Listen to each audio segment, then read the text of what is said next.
It's just our president. It's just I'm so ashamed that our kids have to be raised in an era where the president is so ugly. What's uglier than swaddling a newborn baby, placing it into a crib in the next room, and then discussing whether you kill it or not? Name me one thing that Donald Trump has ever done, including grabbing all of the that would be as ugly as that. All right, so I think this goes back to the question of the day. I want to move into, I think the left's really it's just infanticide, their agenda. I think the abortion mask right now is slipping. Completely and I off. think that's what's not most... Slipping, it's done. Yeah, it's gone. It's gone. Oh my God. It pretty much is gone. So I think what's important to note, too, in the past, and we've talked about this, we did that video with Abby Johnson, former director of Planned Parenthood, which was immediately demonetized. Surprise. Civil long-form discussion, gone. No money at all. No profanity, just we don't like your opinion. In the past, the Planned Parenthood message was that the abortion, it only made up about 3% of their services. Remember that? Mm-hmm. Recent BuzzFeed Puff piece, though, on the new CEO, I think, what's her name, Leanna Wen? Is that it? They had a headline about Planned Parenthood focusing on non-abortion services, and Leanna Wen then contradicted it, corrected them with a tweet claiming that abortion was, quote, their core mission. Yeah, basically just confirming what we already knew, right? Surprise, the sky is blue. This is really important for people to note. The safe, legal, and rare has gone out the window, and if you look at the bills from, we'll get into them in a second, the bills from New York, now there's the bill in Virginia, and there's, I think, is there 6 or 7 proposed bills in Rhode Island, Brodigan? I think we're up to. I think it's up to 7. Okay, there are quite a few, and they're just as bad. So I think a few points to keep in context here. Democrats, and I mean the DNC platform. Let's not talk about, well, you don't want to generalize, man, and the extreme right. No. The DNC, the Democratic platform, they are pushing abortion up until birth. Wow. Don't believe me? Here's Delegate Kathy. Is it Tran? Tran. Kathy Tran, talking specifically about the abortion bill in her state. So the way the suggestion that we've made in the bill is to say it's in the 3rd trimester and at the, with the certification of the physician. She just says that. How late in the 3rd trimester could a physician Skeletor perform an abortion if he indicated it would impair the mental health of the woman? Good question. Or physical health. Okay. Okay. I'm talking about the mental health. She's trying really hard so, to not say 9 through months. the 3rd trimester. The 3rd trimester goes all the way up to 40 weeks. Okay, but to the end of the 3rd trimester. Yep, I don't think we have a limit in the bill. That means a baby, by the way. We're not talking about a clump of cells. We're not talking about a zygote. She's saying mental. She tries to, this is what happens, right? She tries to redirect it, or physical health. He goes, okay, but there's also mental health. We agree on physical health. If a mom is going to die at that point, if both beings are going to die, obviously you take the lesser of two evils in that scenario. I understand it as a reasonable argument. I don't want to get into that right now. But the broader exception is mental health. So she goes, physical health. What about mental health? Physical health. What about mental health? So it'd be like going in for a mortgage. All right, it's going to be a 3% rate. 2%. No, hold on a second. That's not how this works. You don't just get to say a word. And she refuses to say a baby. It's up until it comes out of the birth canal. It's like any reason, by the way. It can mean anything, mental health. It's like a medical marijuana card, only with killing a baby. I have back pain. I don't like the baby. I think he's going to be a approved. And that's what people think. Like, oh my gosh, it's going to be this refined process. No, there are doctors out there that want to be advocates for this and activists essentially, and they're going to do it for whatever reason, right? We're going to see economic health pretty soon here, right? That's the 3rd thing that we're going to see. I can't afford this. It's about 2 weeks until the baby's due. Can you please help me? Right. Really? People say, do you really think it's going to get that extreme? Well, okay, we'll move on to the next point. But considering that smiling is now seen as the sign of white supremacy. I was like, well, hold on a second, not supporting the welfare state, that's white supremacy. People go, I don't really think so, but okay, you want to use some demographics and say that it's discriminatory toward minorities? All right, voting for Donald Trump is racist. I don't really think that's the case. Smiling is like the KKK. How quickly do you think it will devolve here on the left when it comes to abortion? And by the way, I don't know how much further they can devolve. Here, this brings us to our next point. Democrats, by the way, are pushing for abortion even after birth. That's murder. You're just the afterbirth. Kamala Harris that slithered out. You didn't watch There Will Be Blood. Is no one here awake? I did watch that. Good Lord. Here's Virginia Governor Ralph. Is it pronounced Northam? Northam?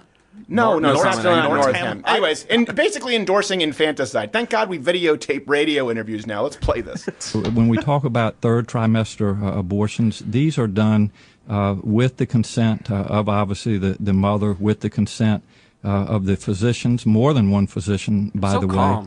And it's done in cases where there may be severe deformities, there may be a fetus that's non-viable. I've never so in this throw a particular shoe at a example, he if a mother is right in here. labor, Watch. I can tell you exactly what would happen.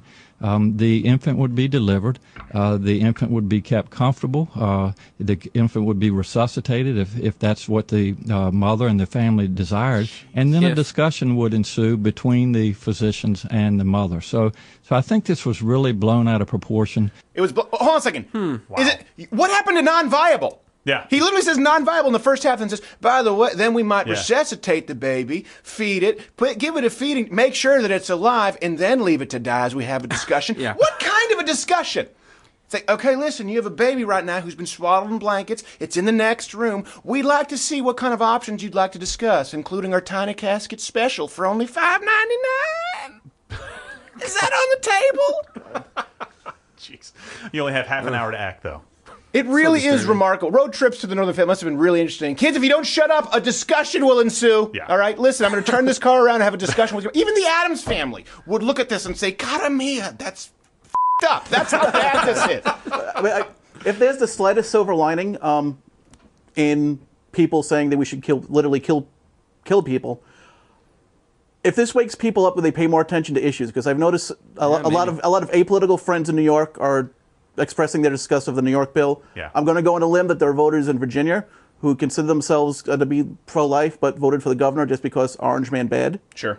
Hopefully now people are waking up, and there are worse things than Donald Trump being a on Twitter, and it's killing babies. Well, that's why I hate the whole discussion of let's find common ground, let's meet in the middle. No, hold on a second. This is the national Democratic platform, guys. Right. This isn't some extremists. This isn't the Young Turks. This isn't Samantha Bee. This is what all of the Democrats who, when they form state legislature, this is what they want. This is what they have. And by the way, is this a shock? It shouldn't be, considering that Democrats have repeatedly voted against measures like the Born Alive Infant Protection Act, which protected babies after they were born alive. It's in the name. Barack Obama didn't vote president. He voted no. This has been the MO of those in power for a long time, by the way. It's just they haven't had it completely unfettered. And if you want to know what it looks like, just look at New York. Yeah, and this could basically single-handedly give the election over to Donald Trump. I really don't know why this issue is coming out in force like it is right now, because we're about 2 years before the presidential cycle, about two years before the election. So the cycle's starting. Yeah. People are going to start going out. You're seeing it with Democrats saying they're going to throw their hats in the ring. If this issue is on the table and that bill they don't get is it. what they They're get to so point tone deaf. We pulled this story from Huffington Post, okay? And a headline, it was something like,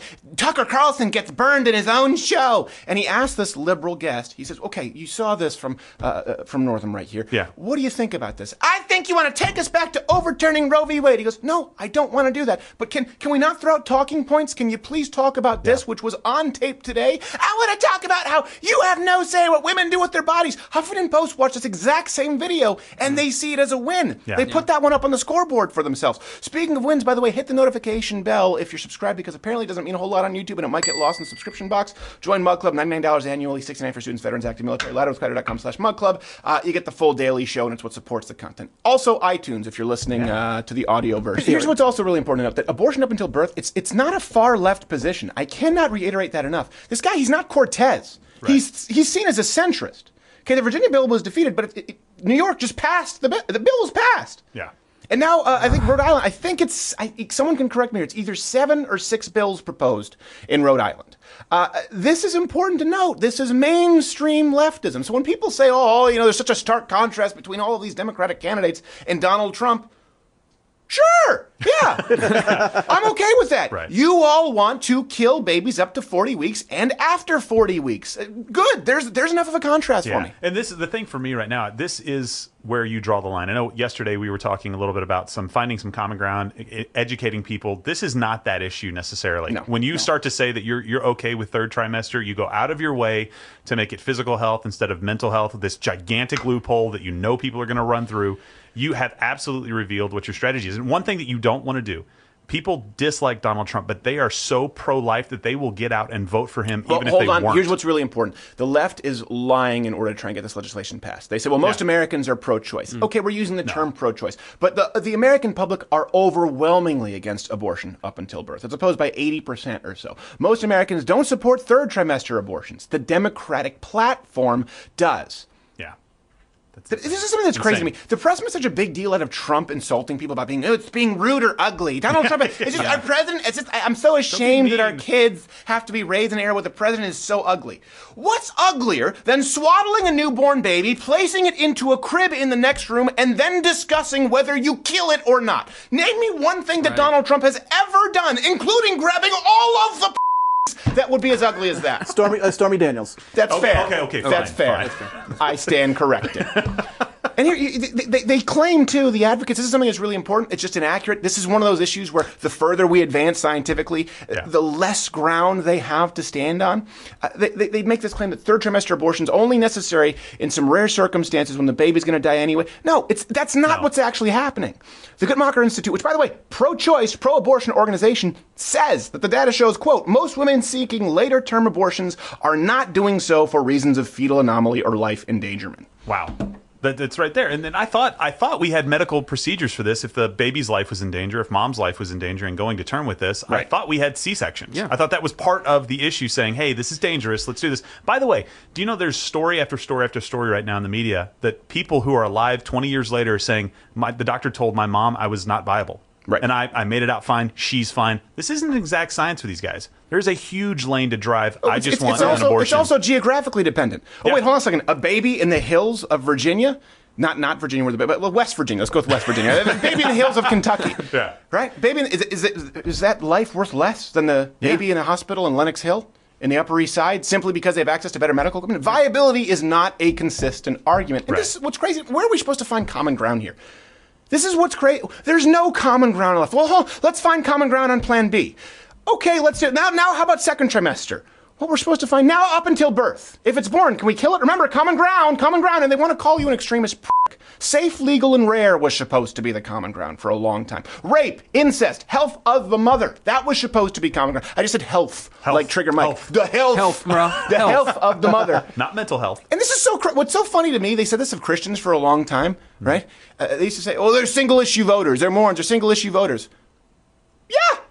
What's more? If you're going to be a single issue voter, what's more important? Hating Donald Trump because you think he's a dick, or not killing live babies? Imagine looking back through history and saying, "Man, the Allies in World War II were really single issue guys." Yeah.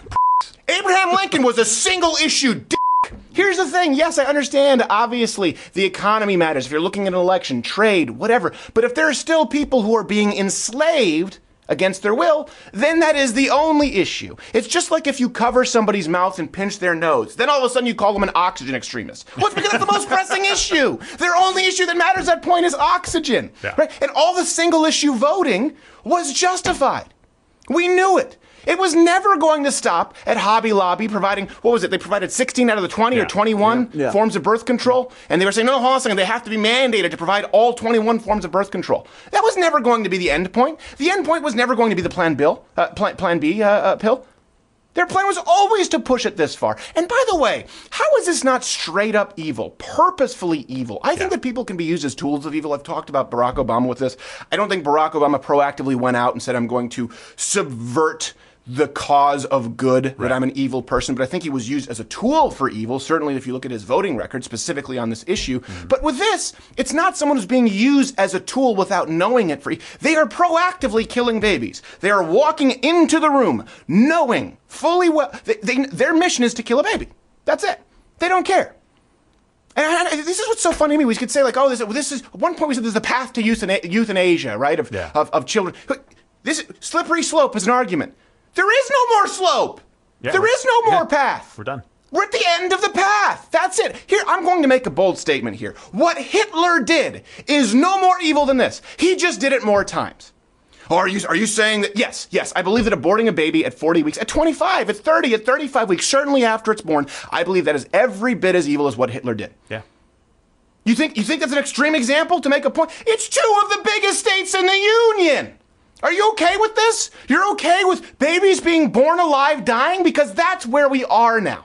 It's not, well, I'm okay with this, but no, hold on a second. We're past all other considerations. There is no more slope. There is no more slide. There is no more path. We're here. That's the final question. Are you pro-life, okay? Or are you pro this? What's this? Delivering a newborn, wrapping it in a blankie, and then leaving it to die. That's what's happening. That's what's happening right now. Legally, that's what the legislation is pushing for, period. There's no more path. There's no more slope to slip. This is where we are. Are you pro-life or are you pro this? That's it. Find common ground on that. Hey there, if you like this video, subscribe to the channel or hit the notification bell.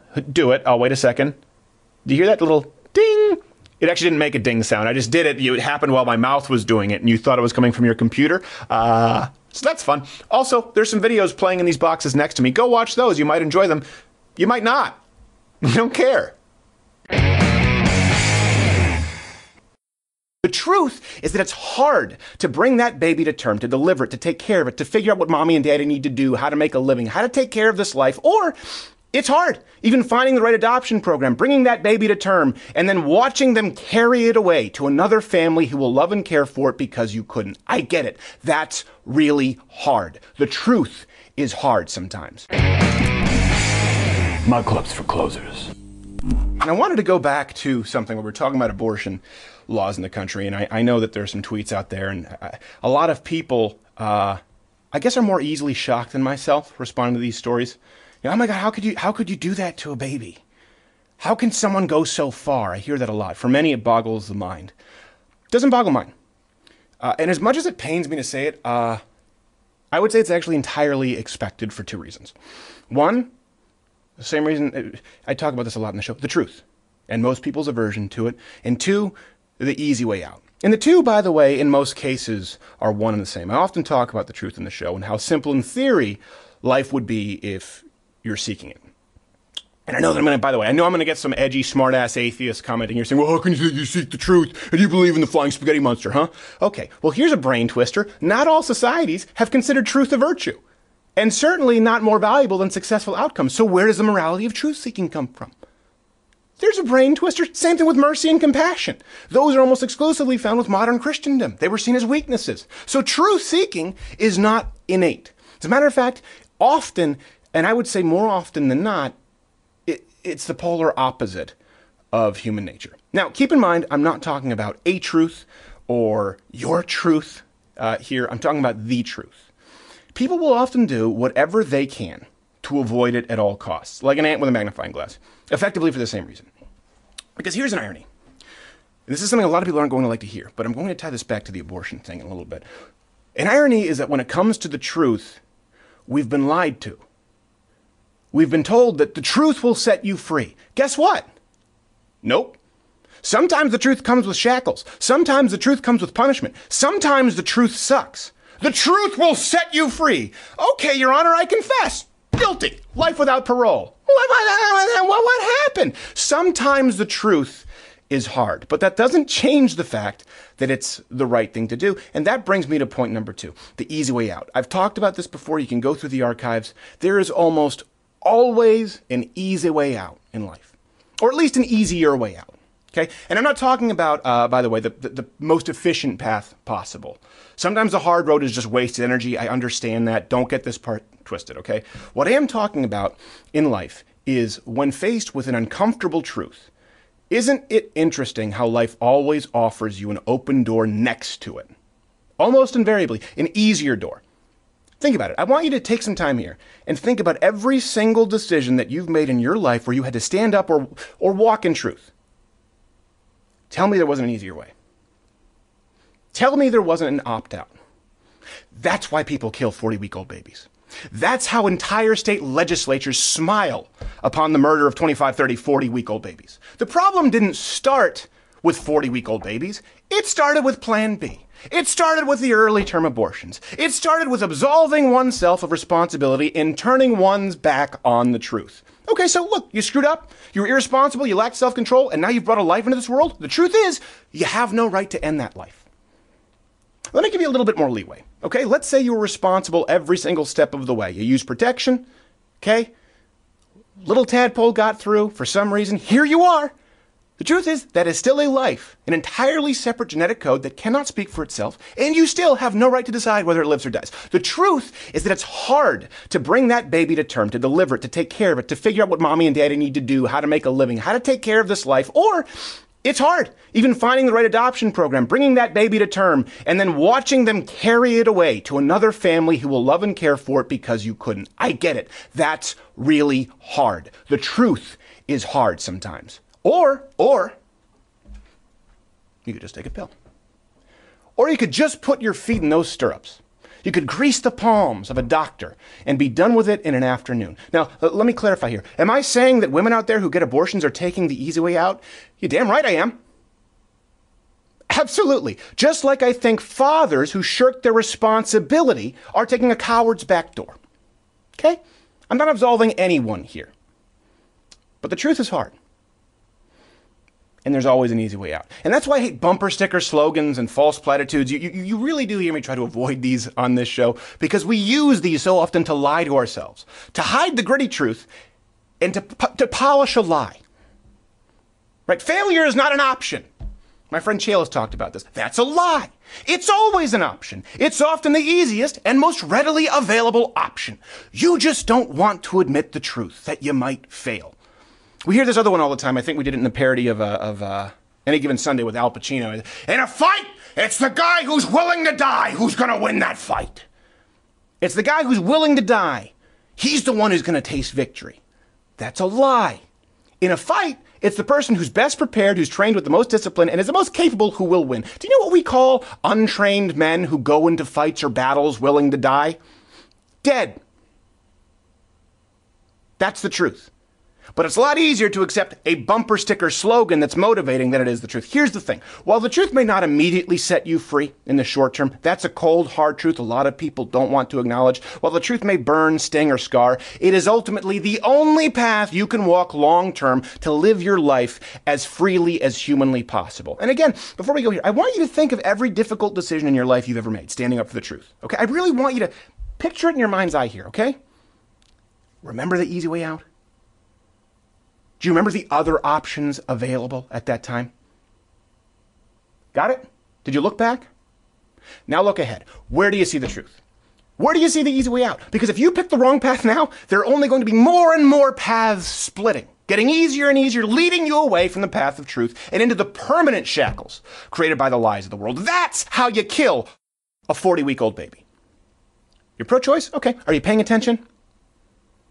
Make the right choice. Hey there, if you like this video, this is the part where I would usually tell you to subscribe, but I can't do it anymore. I'm going to tell you to subscribe, and then YouTube is going to decide that we can't reach you even though you subscribe to this channel, and then I'll say hit the notification bell, and then the notification bell won't even be there anymore. I don't know what to say. More than likely, you'll find my face in a milk carton. But do what you can to stop it. It probably won't do much. And on the stand, the woman from Planned Parenthood was talking about this, and one of the legislators said, but what about keeping abortions safe, right? Isn't that what you said you want? And she said, no, it's now about access. So it's really about access at all costs. So even if the woman is killed, even if she's hurt, even if she bleeds to death on the table, at least she had access to abortion. All right, very glad to have our next guest here. This is a long form today. And we do that every now and then with just some guests who you know what? I don't need to justify myself to you. I want to talk with this lady for a longer amount of time. She hasn't been on the show. I don't think for 3 years she had been on the show back when it was in my den before it was daily. You can follow her on the Twitter at Abby Johnson. She's a former Planned Parenthood worker, author. She has a website, abbyjohnson.org, abortionworker.com. We'll be talking about that quite a bit today, and a movie coming out, unplannedfilm.com. Wow. Abby Johnson, thank you for being here. Thank you for having me. Well, I'm glad to have you back. You look bright-eyed and bushy-tailed. I hope you're in good health, good spirits. You know, I'm pregnant, so I have the pregnant glow, I think. Oh, yeah. Isn't it ironic? Plus, I have like a lamp back here that sort of gives me like the Trump glow. So yes. I look tanner than I really am. So long as it's not a UV lamp because of the pregnancy, we're Exactly. fine. Either way, it's all a good thing. For people who don't know, and we've had you on the show before, but I think a lot of people who will be stumbling across this program here on YouTube might not necessarily know your background. You worked at Planned Parenthood, left, and wrote about it. I don't want to speak for you. Give them kind of a recap. Yeah, so I worked at Planned Parenthood for 8 years. I was a clinic director at one of the affiliate facilities out of Houston. Got involved as a college kid, didn't know much about Planned Parenthood, really got involved with them, loved what I was doing, believed we were doing the right things.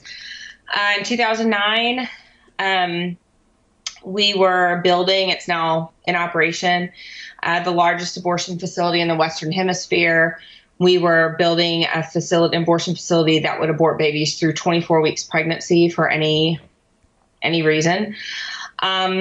That was problematic for me because I knew we were now like in the point of viability for babies. A few months later, I had a meeting with my supervisor where I was instructed to double our abortion quota, the number of abortions that we had to sell to women coming in. And then a few months later, I was asked to come in and assist during an ultrasound guided abortion procedure. Ultrasounds are not typically used during the actual abortion procedure. They're used before so that you can date the pregnancy so that you know how much to charge the woman for an abortion. But then the ultrasounds are rolled away. And the abortion itself is actually done in a blind sort of manner. Right. So I would imagine that's very important, obviously. It is important to those on the left. They've talked about not wanting women to see ultrasounds or not wanting to have to look at ultrasounds before performing an abortion, which to me would seem like a reasonable policy. Before we continue with that, I think I do want to touch on that because it's extremely relevant given what just happened in New York. The Reproductive Health Act just passed. For people who don't know, I think the bill actually broadens this, if I'm not mistaken, a health exception for abortions up to, as you just mentioned, 24 weeks. That's up to 9 months of pregnancy for age, economic, social. There's a list on the website. Do I have that about right? So you can have an abortion for any reason up until 24 weeks, which is 6 months of pregnancy. And then after 24 weeks, so from 25 to 40 weeks, so the date of birth, right? You can have an abortion for basically anything because they quantify it as health of the mother, which can literally be anything. So if I'm feeling stressed, that is impeding my health. Right? If I'm feeling anxious, that's a reason.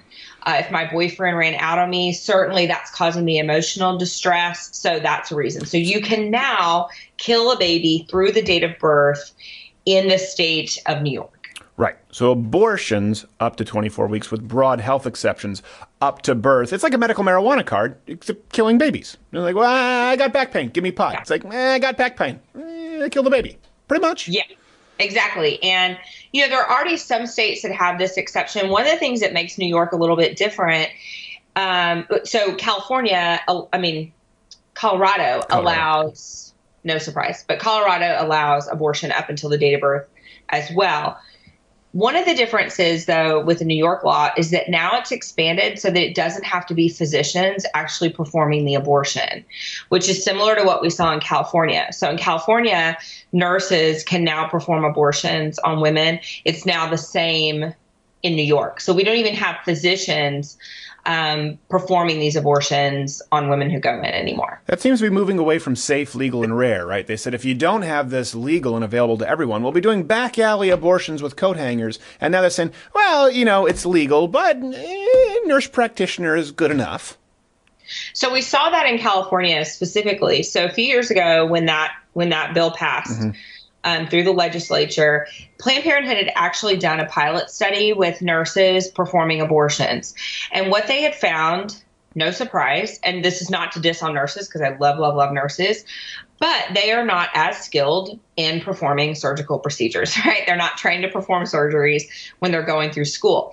So what Planned Parenthood found in their pilot study was that there was an increased risk of hysterectomy on women who had abortions performed by nurses, increased risk of infection because of fetal products still left in the womb.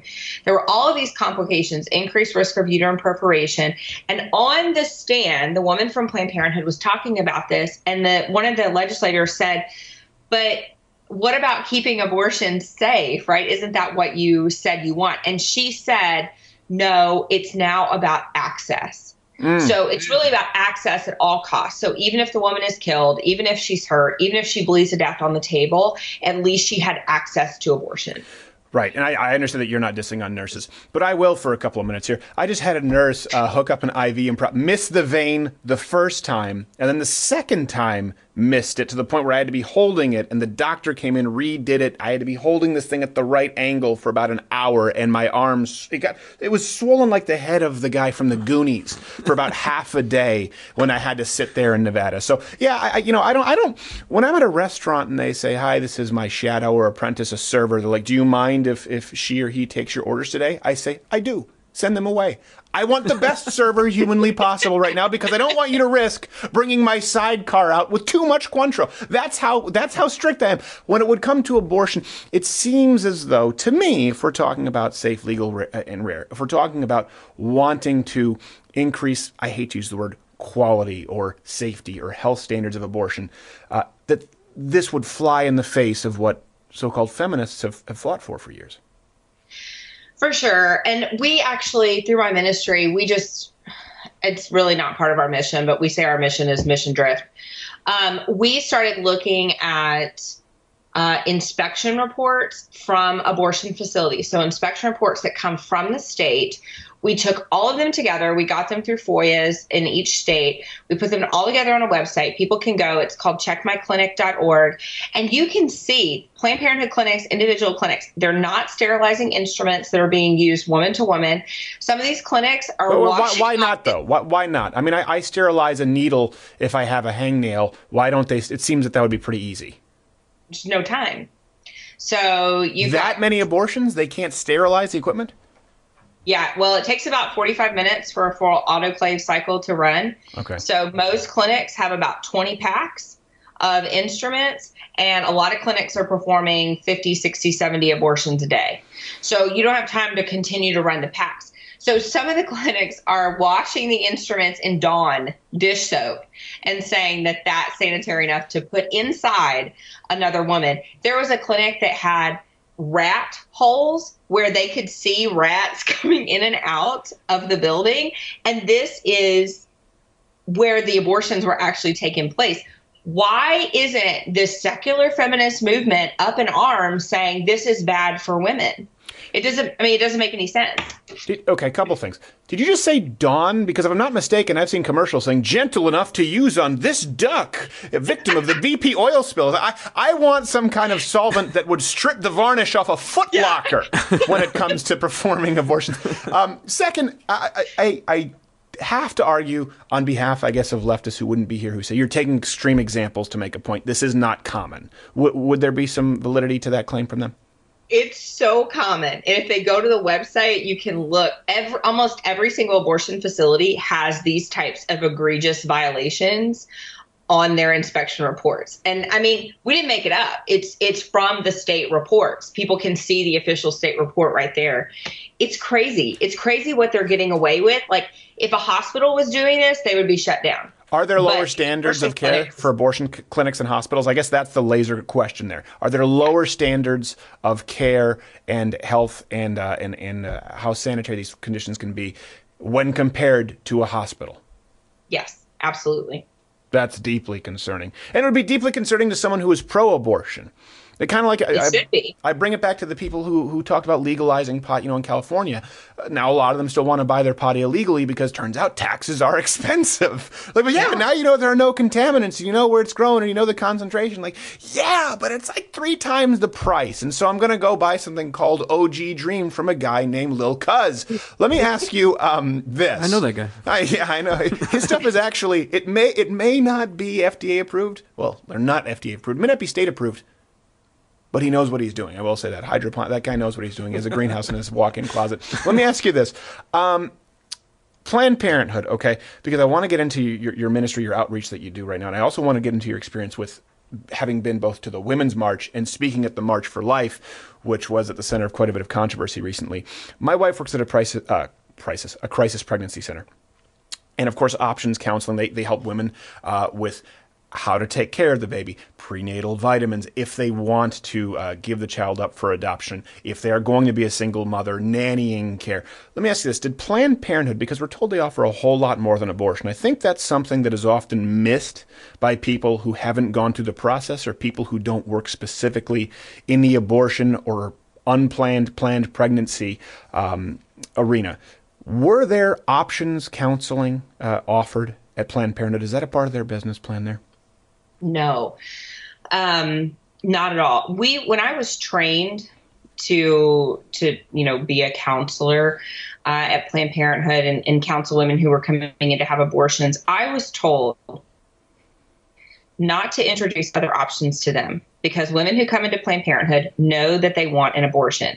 So we do not want to confuse them by giving them other options. They're here. They came to Planned Parenthood. They know what they want. They want an abortion. When I graduated with my master's degree in therapy, I noticed that on all of our documentation, it said that we provided options counseling. And I knew that wasn't true. So I said, look, we should actually do this. If we're going to say we do it, we should do it. So I write up this protocol to, how to provide professional options counseling to women who come in who are pregnant. I send it off to PPFA, Planned Parenthood Federation of America. I get a letter back from them that says they are rejecting my protocol because they do not find it to be revenue generating. So what does that mean? If a woman decides to choose life and decides to carry the pregnancy to term, well, Planned Parenthood doesn't provide prenatal care. So we can't make money off of a woman choosing to keep her child.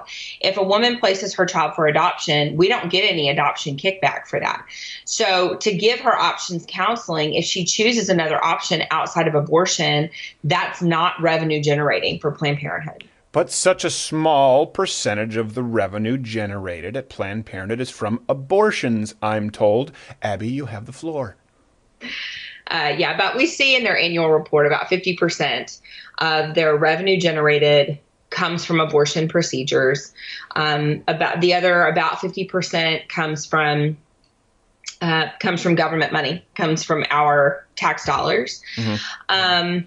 So they say it's such a tiny little percentage of what they do, yet it makes up half of their revenue. How does that happen? And well, it doesn't. I remember last time you explained, they add up these different services, which are clearly being performed for the abortion, but they separate them as line items. Right. So what they do, so if I go into Planned Parenthood and I'm going to get my annual exam, right? Mm-hmm. I'm going to get a pap smear. I'm going to get a gonorrhea and chlamydia test, and I'm going to get... You say that so casually, but I'll go with you. But, Hey, look, gonorrhea and chlamydia, everybody should get tested. Okay. So... Then I'm going to get 10 packs of birth control pills. Okay. So typically at any other doctor's office, you go in, you have one visit, you have 13 procedure codes. Okay. Mm-hmm. But that's not what they do at Planned Parenthood. They unbundle the service. So it looks like you came in for 13 separate visits.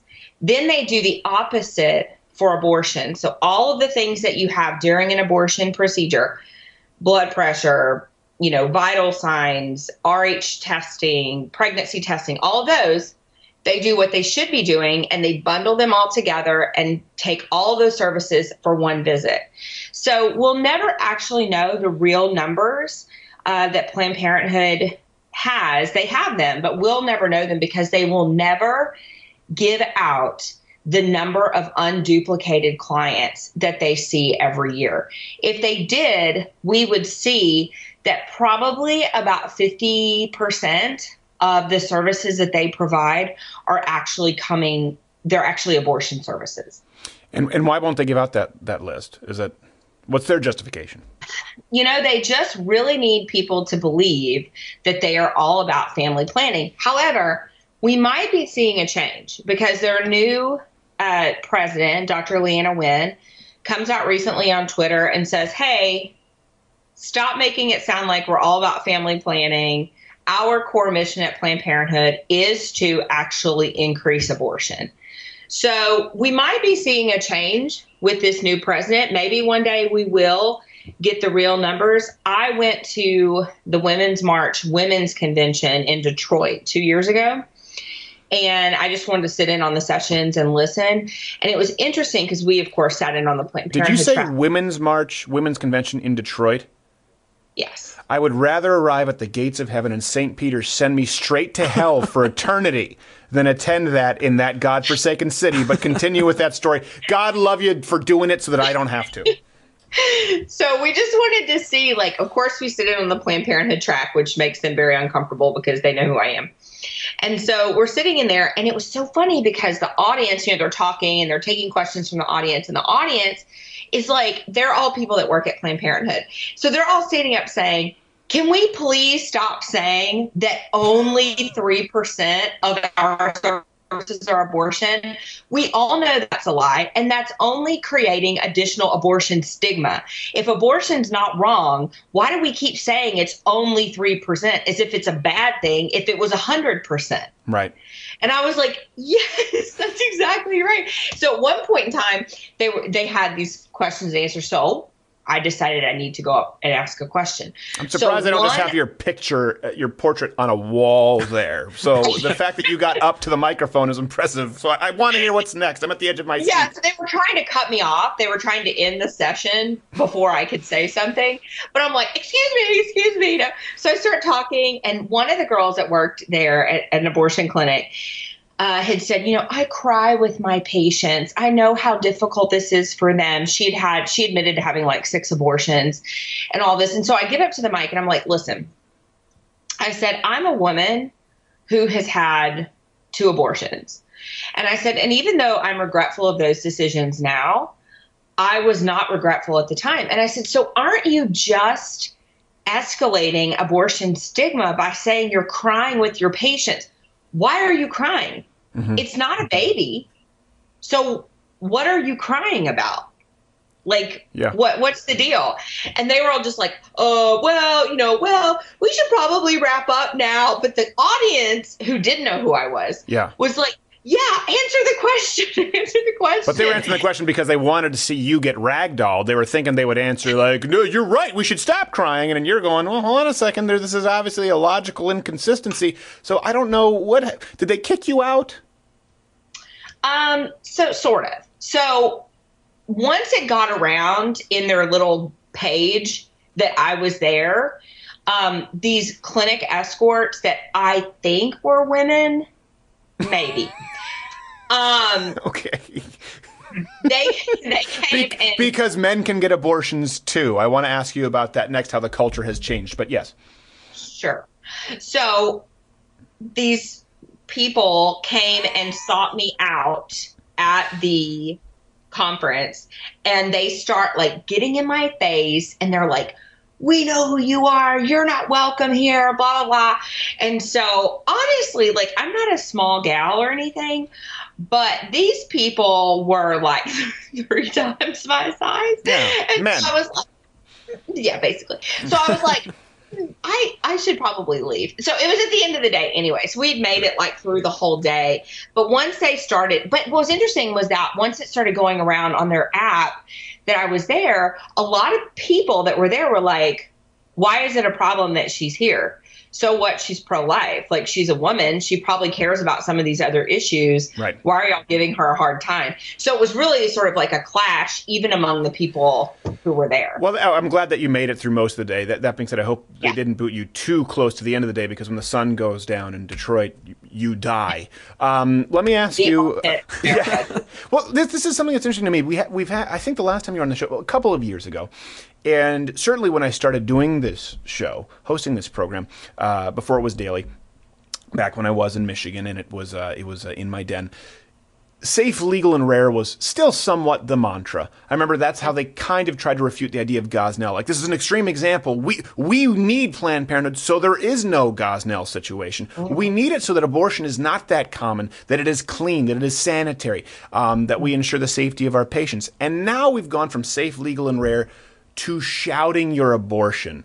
Would you say that the culture in Planned Parenthood today, as you see it, obviously as an outsider, is different than when you were there, or was it just hidden more effectively? Yeah, it's different. I mean, when, we performed abortions, we had abortion quotas, all of that, right? But that was sort of like for management to know. Mm-hmm. We had abortion brochures, but they were kept behind the counter. So they weren't just like out in public view. It was still more about, well, we are all about women's health care. We're all about birth control. We're about these things. And occasionally we do abortion, which management knew it was way more than occasionally, but that was sort of the public front that you put out for people. Now it's so just brazen, like in your face. Everything is about vaginas and abortion. And I went to the Women's March 2 years ago, and I have this sign that says, feminists reject. Oh, hold on a second. I think our evil overlords at the internet were silencing you a little bit. We didn't get that. Your signal went out. Can you just repeat what your sign said? Okay. So my sign says, true feminists reject abortion. And I said, that went over like a fart in church. Okay. So. Which, by the way, I've also done. So I'm offending people on all fronts. Awesome. Also, we thought a man was having a heart attack one time at church. Hold that thought. Swear to you, this is a true story. I've never prayed so hard in my life. Honestly, I was in church, and we thought a man was having a heart attack or a seizure, and he was foaming at the mouth, and he fell over. And you ever see real serious someone's foaming at the mouth? And I was sitting there, I was like, please God, please don't let this man die. I kind of knew him. He was a nice guy. He choked on a Mentos. Swear to God. That's all. He was just looking for some minty freshness. That was the foam. Yeah, that was the foam. That's what it was. It was just white. Which then the he had really fresh breath. Right. So, and the pastor went from being really concerned to very upset because he had clearly fallen asleep during this and choked on a Mentos. But okay, sorry. Continue with what you were saying. Okay, so I'm at the Women's March, and I was looking around, and I was like, I'm actually embarrassed to say that I had been at one point in time a part of this movement. They're like, we're more than our sexual parts, yet every single sign had the word pussy on it, okay? Right. Like, my favorite sign was, I don't really know if I should say this. My favorite sign that I saw there was like a woman's legs open. Okay, I have a picture of it. And Trump's head was her vagina. And then her pubic hair was Trump's hair. Okay? And it's like, Trump, stay out of my pussy. And I'm like, girl, maybe girl. Yeah. He is not trying to be there. Okay? So. And they were even embarrassed because I don't know if you remember, I interviewed Wendy Davis at the Women's March as Stephanie. Even when my wig and hat blew off, apparently, the lid hadn't been blown off the gag. She still continued the interview. But during that day, if you watch the video, there were a bunch of topless women out there, and they actually had a paper mache. There's no other way to say this.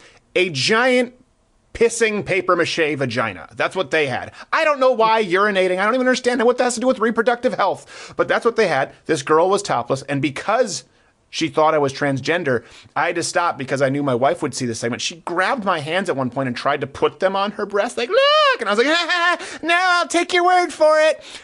But later that night, she was our server at the pizza. She was our server at the pizza parlor, and she had no idea that I was Stephanie. And so I asked her, "So what did you do today?" "Oh, nothing. I kind of checked out the Women's March." I said, "Oh, anything happened there?" No. She didn't say. I was out there showing my to the entire city of Austin from the Capitol steps and tried to give a tranny the opportunity to grasp them, almost sexually harassed a transgender with my bare breasts. She was embarrassed by it. I would imagine that also translates to workers at Planned Parenthood when they're trying to teach their kids. It's like, Mom, is this not, hold on a second, Mom, is this not you with your bare and a tranny at the Women's March and a paper mache vagina? Yeah, listen, I don't know if you have the authority to ground me. So the media acts as though it's not embarrassing, but I do sense there's a bit of a disconnect from some rational pro-abortion activists who might be embarrassed by the shout your abortion thing. I would hope so. I mean, it was really vile, and I'm no prude, okay, but it was like really vile. And And I just thought, oh my gosh, like this is not, I was never part of that movement. I would have never carried a sign that said that, you know, but it's just who they've become. And they're really proud. It's like, we're not, you know, they don't know who they are. Right. Right. So they're like, well, we're more than just our sexual organs yet. Let's talk about my all day. And then, which, by the way, men are happy to oblige. We're good. Yeah. And then, by the way, you don't have to have a pussy to be a woman. Nope. It's like, what? Like, it just doesn't make any sense. They don't know who they are. They don't know what they support. How does that compare with the Right to Life March? I believe you spoke there this year, and it was a pretty big one. Not a peep, of course, from the media.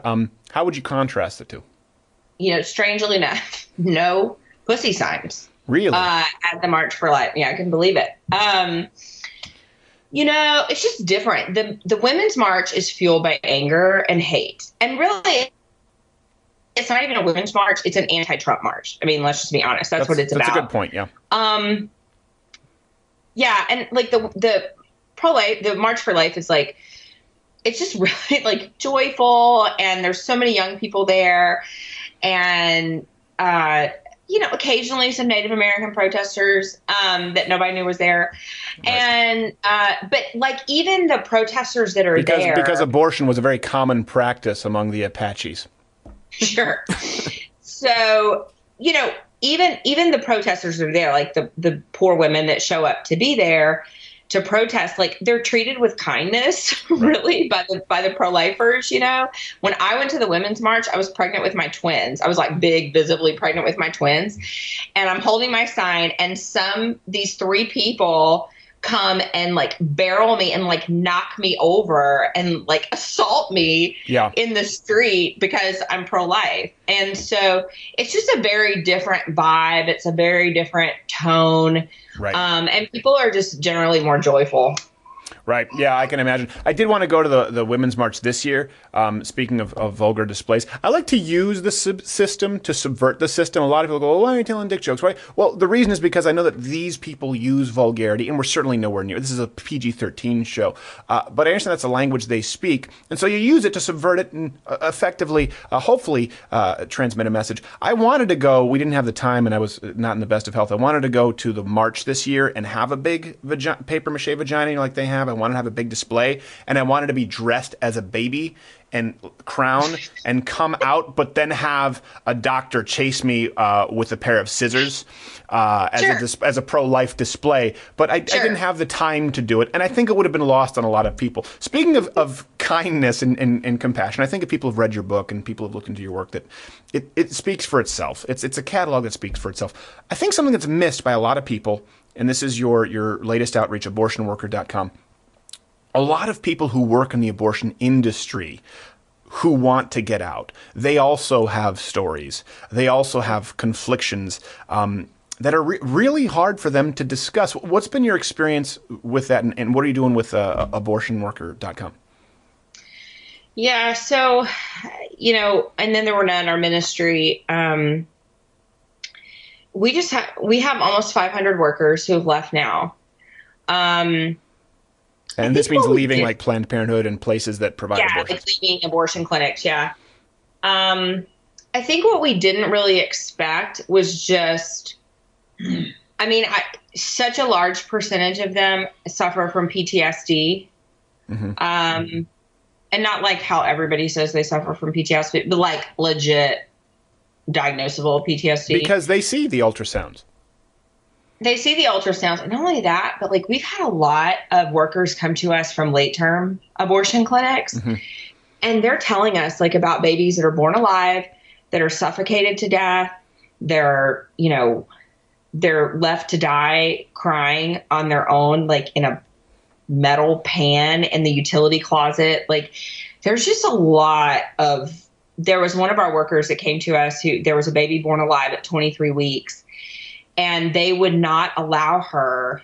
They were physically blocking her from leaving the procedure room to go call 911 to save this baby. Wow. And she was doing CPR on the baby for like 30 minutes before they pulled her off of the baby. Yeah. And so there's just a lot of like trauma. mean, piecing together baby parts during the day, that's not normal. Like nothing that you do in the abortion clinic is normal. And so, you know, I think we didn't expect like so much trauma. And so that's why we did have to hire licensed professional therapists to come on staff with us, because almost all the clients that come through our ministry, like they need professional counseling. Well, that was going to be my follow-up question, because I know a lot of people will say, well, hold on a second. You're acting like this is, you know, not without my daughter, and you're trying to pull them from some country, like they're a refugee. They are working at these clinics of their own volition. Why do they need you? What's the average person who comes to you for help? Why? What are they seeking when they say, hey, I need you to help me get out of this, as opposed to just walking in and giving 2 weeks notice? So the abortion industry tells them that if they ever leave, they'll give them a bad reference. And we've seen that over and over again. They try to like blackball them from the medical community. If anybody calls, I mean, we've been told by potential employers of these workers, when I called, they gave me a terrible reference, even though they had been like a stellar employee. I mean, look at what Planned Parenthood did to me. I had just been awarded their Employee of the Year, for God's sake. And when I left, they were like, she was a terrible employee anyway. Really? That's why you gave me the Employee of the Year? Okay. So it's, you know, we're talking about an industry that is not known for its honesty. So they're not honest. They blackball these workers. They, a lot of the workers that come to us are single parents. They did not know that they were going to be doing abortion, that they were going to be participating in abortion procedures, because I would say 90% of the people that come through, and then there were none, were told, oh, you're not going to have anything to do with abortion. You're just going to be answering phones. You're just going to be taking the money. You're just going to be doing labs. You're just going to be running vitals. That was all they were told they were going to do. But what they do is they slowly work you back. You know, once you're comfortable with abortion, you get a little more comfortable, then they start moving you back into the rooms. And then like you're sort of stuck because you're making a lot of money. You have good insurance. You're a single mom. You're working 50, 60 hours a week. When do you have time to go get another job? You don't. So they feel very trapped. Mm-hmm. So that's where we can come in and help. Now, what would be their motivation for taking someone who signed up to be a desk worker and gradually moving them back into the room? Why wouldn't they just say, okay, you just stay a desk worker? Well, the turnover rate is so high within the abortion industry. The turnover rate is something like 30%. I think the national average is like 18 or 19%. So the turnover rate in the abortion industry is super high. So they eventually want everybody in the office to be cross-trained. Like I could do everything in my clinic except actually perform the abortion. But I could do ultrasounds, I could draw every lab, I could run every test, I could do counseling, I could do billing, I could do everything. They want to train everybody everywhere because somebody is always quitting. So the initial turnover rate is really high, and that's kind of the reason for your outreach, your ministry, because once people are in, they've made it past that turnover rate, they tend to get in pretty deep, and it's hard for them to get out. Hard to get out. Gosh, that is just harrowing to imagine. How many of these women, because you said they might get bad referrals, you know, they might not get a good reference. Is that for the medical community at large, or if they want to go just to another abortion clinic? No, it's the medical community at large. Okay. We had a pro-life doctor who was willing to hire one of the medical assistants who had left, and he said, I have never heard such a scathing reference and he said, and I know, I mean, they just, and that's illegal. Actually, what they were doing, talking about her personally, that's illegal. Like the only thing you're supposed to give is like the day they started, the day they left, how much they made, and if they're rehirable. But this manager was going on and on about how terrible she was and nobody should hire her and he would be a fool to hire this woman and all this kind of stuff. She's turned out to be an excellent employee for this doctor. But they will do anything to keep these workers sort of in bondage and beholden to the abortion industry. What happens is they feel like, well, if they can't get a job outside of the abortion clinic, they'll be forced to come back. Mm-hmm. And that's really what they want. And it's like going back to a pimp who slapped you around in the first place. Exactly. I would love to know what that phone, like, can you, if you can imagine, she tried to save a baby in a pan. Can you believe it? I wouldn't let her within a mile of any medical facility. Let me ask you this. She actually wanted us to sterilize the instrument. Can you believe it? I said toss it in a dishwasher with some Dawn on fast cycle and call it a day. She wanted us to do the pots and pans. That's 32 minutes. What am I, retired? Let me ask you this. How many of these women who come to you, obviously, we're kind of talking about just the professional existence, where they want to move on to other work and they feel trapped. How many of them would you say go from being pro-abortion to pro-life? Or are a lot of them still pro-abortion to an extent and they just are sort of disenchanted with the industry? No, I mean, I would say almost all of them. Once they actually go through our program and everything, all of them will come away saying, like, no, I'm against abortion. Some of them, they're like, I'm still having a hard time, like, with exception, like rape and incest. Okay. But none of them would say, like, abortion is okay. It's acceptable. It should be legal. Right. They see the damage that was done to women inside of these clinics, and they want to walk away from it. And a lot of them then start speaking out. And we have some women, like we have 2 people who worked for Kermit Gosnell's clinic, who actually went to prison for 3 years for murder charges. When they got out, they contacted us and they went through our healing program. So there are some that they worked in the industry a long time ago, but they just never found healing or told anybody about it. So then they come through our program later. So really, none of them are coming through shouting their abortion like the Ricola guy. They're pretty much all on the other side of the fence. Okay, we do have to get going pretty soon, so I do want to talk about, you just mentioned the film project. I know it's unplannedfilm.com is the website. Can you, I don't want to blow the lid off anything, can you tell the audience a little bit about that and where they can look for it? Yeah, so it's coming out March 29th, and it's going to be a big wide release. So it's not going to be like, I have to drive 4.5 hours to go see this movie. It'll be everywhere. And it's really good. Like, it's not a cheesy Christian film. There's like some cussing in it, it's like real. Cause I was like, I told the directors, like, listen to me. It's like, you cannot have a film about abortion workers where people are like, gee whiz, did you see that? Yes. That's not reality. Okay. Like, Jiminy Jillikers, methinks I'm going to need to get some forceps this way. Exactly. Yeah. You can't do that. So it's very real. Grab Kirk Cameron over there in the surgical mask.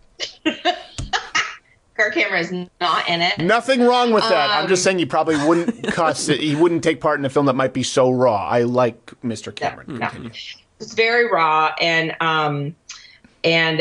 so yeah, like, Ali Stuckey? Yes. Yeah, I know she. Yeah, of course, she's here to see her. So she went and screened it last night, and she texted me and last night, and she's like, Abby, she's like, the reason I love this film is because a lot of times in Christian films, like, the fall is sort of like, it wasn't that bad, right? So then, like, the redemption isn't really that big of a deal. She was like, but the fall in your movie is so bad. Like, I was so bad. That she's like, it makes the redemption even better because you see, like, truly how bad things were. Sure. And I think that's definitely a true assessment. You know what? That's what the Bible is. The truth is, if the Bible were written today, there would absolutely be cussing in there because it's a documentation of what. So if you read the Bible, like, when people say, I cannot believe it, what you just said was pornographic. Have you read Songs of Solomon? Fabio might as well be on the cover of that. So dirty. It's unbelievable. Jesus called people fools. That was hugely offensive back then. Trigger warning, fools was about as bad as you can possibly get. And I think that's important. We try to be pretty transparent on this show. I know I've talked about my shortcomings because, I don't want to rag on any specific film, but the movie Fireproof, okay? I say this because I watched it, and you're talking about the fall. It was about a marriage that had some problems. Well, the problems were the guy watched porn every now and then, not a good thing, and he would like get mad at his wife. I'm like, I have holes in my wall from when I threw a kiwi in rage. By the way, I didn't even know a kiwi could break drywall. So I think it would help people who are going through real problems if you actually recognize the fault. Otherwise, there can't be any redemption. And that's not glorifying the sin. That's not glorifying the fall. It's acknowledging that we need help. Otherwise, it's moot. Well, and then you have all these people who are like, oh gosh, well, I'm way worse than what was portrayed in that film. So is there even hope for me? Let me tell you something. You can't get much worse than how I'm portrayed in this film. So it really is a movie for everybody. It's going to make everybody feel really good about themselves. Like if I'm ever having like a fat day, I watch My 600-Pound Life, right? Because it makes me feel much better about myself. That's essentially like what this movie is. You're like, man, I really screwed up today. Just go watch Unplanned. You'll feel way better about yourself. That's exactly what I did when I ruptured my disc in my back and I found out that I was going to be like half an inch shorter. I watched Little People, Big World. Yeah. Perfect. And it just provided a little bit of context. Just took the edge off. That and some Percocet. All right. It is at Abby Johnson, abbyjohnson.org. And then there were none as the ministry. I think that's abortionworker.com. The movie is unplannedfilm.com. It's going to be a wide release, so you don't have to go to a men's group or a women's Bible study. What's the date? March what? March 29th. March 29th. I am definitely going to go and see that film. I'm looking forward to it because I know I've been following, I've been following your work here for a while, and I encourage everybody else to. Hey, Abby, thank you so much for being here, and keep up the good work. We appreciate it. Hey there, here I am drinking from my mug in a button-down. How often do you see this? Never. So do me a favor and yourself, click one of these videos playing one of these boxes here, or subscribe, hit the notification bell also, because subscriptions don't really mean a whole lot. If you really want to support the show, join my club. If you don't, then there's no helping you.